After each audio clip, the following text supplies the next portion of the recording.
Selamat datang di air terjun yang tidak menerima kaum mager. Hahaha. Kenapa aku bilang gitu ya? Karena baru masuk aja kita udah melewati banyak anak tangga.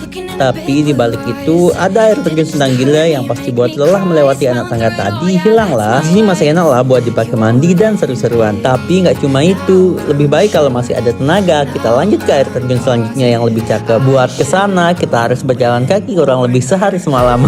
Nggak juga ya. Sebenarnya nggak tahu pasti sih berapa lama perjalanannya karena terlalu fokus melihat pemandangannya yang indah ini. Iya, kira-kira nggak nyampe sejam lah, pokoknya jalannya dekat sih. Air terjun ini andalanya para bule-bule sih buat berenang, karena emang sesejuk itu dan bisa bikin adem omongan tetangga. Nah, kenapa saya bilang gak cocok buat kaum mager? Ya, karena buat kesini jauh banget lah pak. Tapi di balik jauhnya itu, pasti terbayarkan dengan experience dan keindahan air terjun ini.